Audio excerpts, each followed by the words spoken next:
Hi there, everyone. I'm Daryl, the Northern Vinyl Guy, and welcome to my channel. I am recording my second video here, and I appreciate all the support that I've got so far.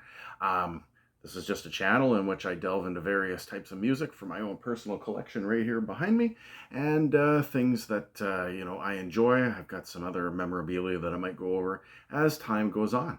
I thought that for the second video, what I would do is I would share a variety of albums, bands, musicians, or instances of music that have had some kind of an influence on my musical taste and my delving into this hobby as a whole.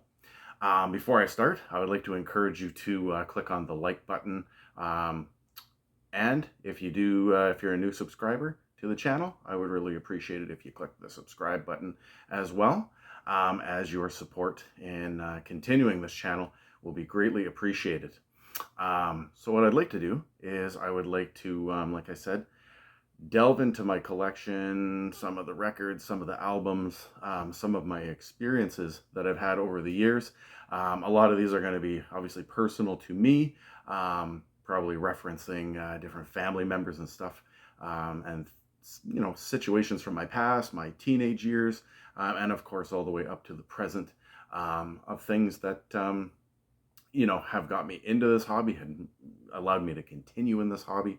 And I mean, from a whole, I've only started collecting vinyl albums for about 12 or 13 years now. But prior to that, I was a big CD guy. I grew up, in the CD era. But my dad and my grandfather used to collect records when I was a kid. And so, I've kind of had a big mix of all of these different things. In fact, my dad had a huge cassette tape collection, and even had an 8-track collection, although not very big. But all of these different things have influenced me.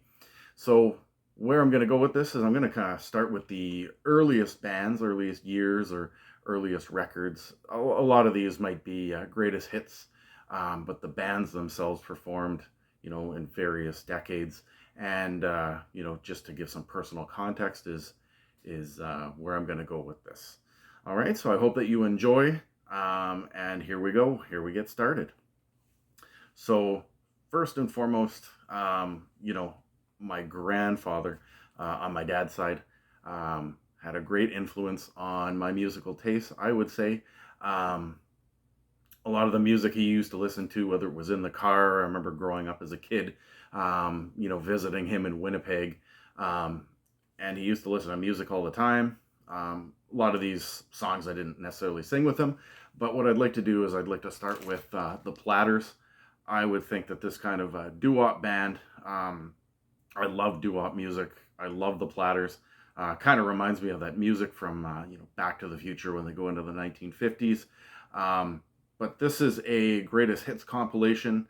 My grandfather was a Korean War veteran, and a lot of the music that the Platters made kind of came out around the time, I guess when my dad would have been born and stuff like that. But it kind of reminds me of, a time period of what my grandfather would have been listening to, after he came back from the war, and just he had that jovial personality, used to listen to this kind of music. And this is one of those albums or not albums, but this band had a smatter of hits in the 1950s, and especially in 1955, 56, 58, including songs like Only You, The Great Pretender, Twilight Time, and Smoke Gets in Your Eyes. Those are all great tracks. I believe after reading that, this band has gone through iterations upon iterations of different members and stuff, but the last I had checked, they were even still performing today. So you're looking at 60 plus years of music. So yeah, the Platters is, definitely has some kind of influence on my musical taste. I do like this kind of relaxing doo-wop style music. And going into the 60s, musicians like Joe Checker, Little Richard, even things like that were influenced by these types of groups. So yeah, that is the first record to influence me and my musical tastes. The second record, I guess, is kind of a combo of, something that I remember from my grandfather and my dad growing up. And this one kind of comes with a story. If my brother heard this story, he would find this extremely hilarious because he would remember this. This next musician my dad had on a cassette tape, and we were visiting family in Quebec City one summer, and the cassette itself got jammed into the tape deck in the car, and it just kept playing over and over and over. And my mother hated this, did not really like this musician, especially not on repeat. But I remember Frankie Lane, and I just love this. I could listen to this stuff all day. Frankie Lane, and this is a musician from the 1940s and 50s. So once again, my grandfather and my dad used to listen to this stuff when I was a kid. But songs like that Lucky Old Sun, Mule Train, Moonlight Gambler, they're all on this compilation album. This one was recorded in 1982, so this is an 82 pressing on Jet Records. But yeah, most of the songs that are on here, at least on the first side of this album, were top 10 hits in the United States. Of course, prior to Billboard in 1958, but still on the charts nonetheless. So Frankie Lane, second influencing record here, I guess, as I was growing up. All right, for my third one, this is a record coming up that I don't think gets talked about, or a musician that doesn't get talked about too much in the vinyl community, but I do appreciate his music. But I think what brings this one to me personally, it's not that I'm a huge fan of this musician, but there's a particular song on this album, and for whatever reason, it reminds me of my dad. My dad used to play this when I was growing up as a kid, and just kind of brings back those memories. And that would be Charley Pride, and his album Burgers and Fries from 1978. And this song Burgers and Fries on this album, went to #1 in Canada on the country music charts, #2 in the United States on the country music charts. And so, we lost Charley Pride in 2020, but I just love the music from this album, specifically the Burgers and Fries song. And of course, to add a little finishing touch, one summer I went home, or no, not one summer, but Christmas break, I went home to from university, and I went to this friend's house, and of course he was watching the movie Breakdown with Kurt Russell. And if you've never seen it, Kurt Russell and his wife are traveling, and their vehicle breaks down, and Kurt Russell's wife gets kidnapped by a truck driver. And of course he goes on to try to find his wife, and he ends up in this bar, this restaurant, kind of a hick bar. And on the jukebox in the background is the Burgers and Fries song. So it kind of just brings in that touch, not just from, my childhood listening to that kind of music, but just kind of bringing it into the music or the movie industry as well. So yeah, little Charley Pride and Burgers and Fries, the #3 record to influence me. All right, and the #4 record, on the cover, it actually says that there's a poster included, but of course I bought this at a Value Village many years ago, and the poster was missing. It would be nice to get the deluxe poster someday. But this is another one that I don't think gets talked about very often, if at all, here. And in fact, it's, I don't even know if you would call the main track on this a song. I guess it would be more of a poem. But this one kind of reminds me of my mother. My mom used to listen to Les Crane's Desiderata, and his 1971 hit of the same name. Basically he's just reciting lines to the famous Desiderata poem with some mellow, relaxing music in the background. And I'll be talking about my mom in a couple records further from this, but on a totally different plane than Desiderata, considering the type of music it's going to be coming up. But yeah, this song went to #8 on the Billboard hits in 1971. This is a 1971 pressing on Warner Brother Records.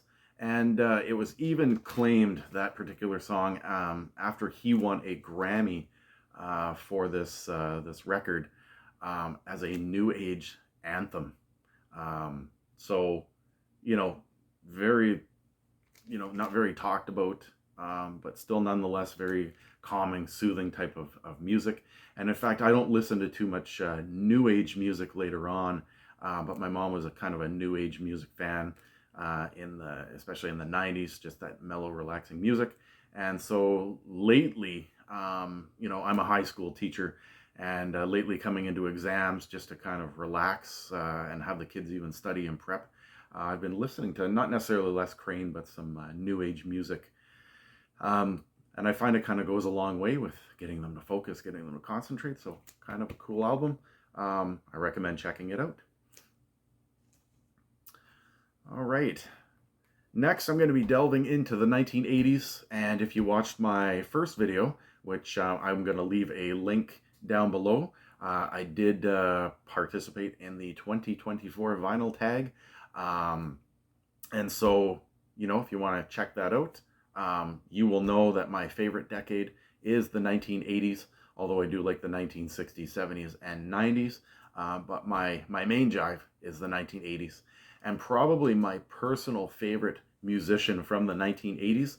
I'm a huge Canadian supporter of musicians from Canada and things of that nature. This is not going to be one of those cases. Although I will be talking about a Canadian musician that did have an impact on me in a little bit. But my favorite musician probably ever from the 1980s is Bruce Hornsby and The Range. And this is the Way It Is album from 1986. And I don't know what it is about this particular album or this particular musician. I just find his music fascinating. So The Way It Is, Mandolin Rain, they're both on here. Both made the top 10 in 1986. And I just find this to be an amazing, fascinating album.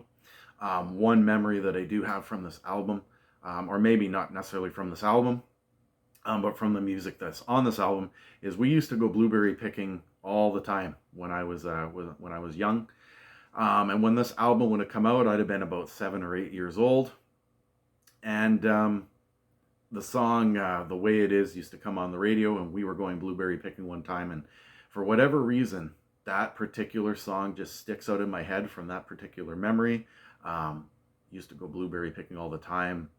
Pails full, ice cream pails full of blueberries, making blueberry pie. So yeah, great one. Check it out. Highly recommend. All right. Now we're going to be moving kind of into my teenage years. But before I do, I'd like to say, growing up, I used to listen to a lot of, excuse me, MTV, Much Music. And there was another music station that was on that didn't necessarily play the music that was on MTV or Much Music. In fact, they used to play music that probably didn't get shown too often on Much Music or MTV, whether it was just because they were kind of faux pas type of bands or musicians, or maybe there was some content that they didn't necessarily like on those particular channels. And we used to have one of those big black satellite dishes on our house. And we used to have a station that was on there, and I was just researching it. I didn't even know that it existed until the early 2000s. But there was a station called The Box, in which you could call in. You'd have to pay a 1-900 number, but you would call in and you could make requests for songs. And one of the bands that was always along the bottom, and this is where my mom is going to come into the discussion again, but she was just fascinated just by this cover and this band, not necessarily by the music. She just thought it was kind of weird. But from an alternative music perspective, one of my favorite bands of all time, at least from the 90s, is Primus. And this is their album Pork Soda. And I remember this distinctly. The song Mr. Crinkle was on The Box. And I always wanted to call in. But of course, from Canada, calling a 1-900 number would have cost a fortune. And so I was never allowed to do so. But Mr. Crinkle, has this, in the video, this weird character here on the cover, the pig, was actually playing the standing violin. It's heavy in that song, a really deep bass violin. But of course, Primus achieved success with this particular album. Their song "My Name Is Mud." Mr. Crinkle's another one, but probably my personal favorite on the album is called "The Pressman," and "Hamburger Train," which is on this album, is one of the last tracks. And "Hamburger Train" actually has at the very beginning, Pee Wee Herman actually does a voiceover on it at the beginning of the "Hamburger Train" song from I can't remember what. I think it was one of the Cheech and Chong movies he was in, but his voice is on that particular track. So kind of a cool album, a little bit weird. If you're not into alternative music, then you're definitely not going to be into Primus. But of course, this is one of my favorite bands from my high school days. All right.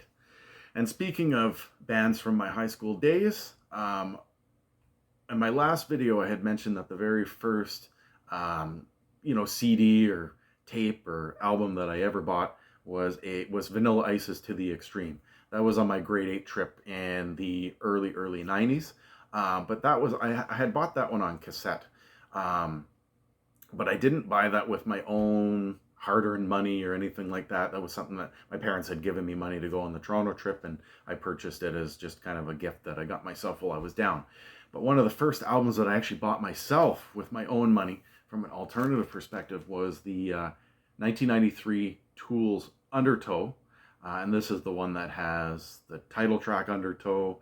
It has "Intolerance" on it. It has "Sober." It has the song "Prison Sex." Both of those, "Prison Sex" and "Sober," were in the alternative charts. And this has heavy influence. They've become one of my favorite bands. This is not an original press. This is actually the 2016 re-release, but very cool stuff. Slide, or not slide, but fall away, or not fall away. Why am I saying that? Crawl Away. A great song, swamp song, great song. So yeah, Tool's "Undertow," definitely one of those records that I was, banging out to in the 1990s. All right. So now we're going to go into something a little more mellow. This next album, I don't know what it is. If I was having a bad day, kind of in the 1990s, or just looking to relax, something like that, something to study to. I know that this next album I had placed in my previous video, and it got a lot of buzz, as not just myself, but a few other channels had been talking about the Amanda Marshall self-titled album. This is the 2023 re-release, and it is a fantastic pressing, at least in my opinion. And this particular musician did very well in Canada. Didn't do so well in the United States. I think one of the only tracks maybe from this that became a little popular was "Birmingham." But "Let It Rain," "Birmingham," "Dark Horse," "Sitting on Top of the World," they all, went top 10 on the Canadian charts in 1995 and 1996. And just a great album from start to finish. Me personally, I don't think there's a bad track on this. My personal favorite is the song "Promises." It's the last track on side 2.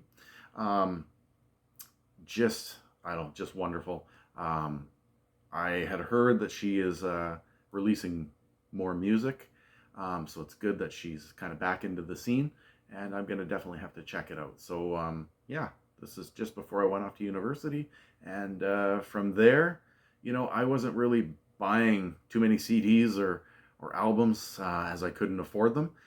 So my next album actually has a connection to just a few years ago, and it kind of got me, I wouldn't say back into the hobby, but it's the one album that I think brought my daughter in. And funny enough, this is the first gift that my daughter bought me for Christmas with her own hard-earned money. And I was absolutely shocked. Once again, this is not one of those ones that's going to be on the vinyl community videos too often, but this is a little more personal to me just because of, you know, who purchased it and stuff like that. And this one's kind of kept me into the hobby. My daughter bought me the Minecraft soundtrack. This is the Minecraft, I think it's the alpha record. And there is a blue one that is the beta. So you can see on this. And this one here just brings me back, I mean, to playing Minecraft with my older kids. I still play with my younger kids. I haven't played Minecraft in a little while, but this is one of those games. It just kind of keeps you young at heart, and I find that the tracks on this are just they're kind of soothing. And if you're a Minecraft fan, you're gonna know, you know, the little clips from it: Subwoofer, Lullaby, Moog City, Hagstrom, and Minecraft itself. And then on the B side, you got Mice, you got Venus, you got Cat, you got Danny. So some cool tracks just on this Minecraft album. So yeah, kind of cool. And last but not least, this is a band that doesn't get much talk at all, if any, because they're definitely not from North America. They're not going to be making a splash in North America at all. But one day I was just searching up different bands from different parts of the world, and I decided to type in, are there any cool bands from Greenland? And I came across this band here called Nanook. And I don't know how to explain it. I guess it's maybe a little rock music, or not rock, but yeah, light rock, I guess you would say. But all the music is sung in Greenlandic.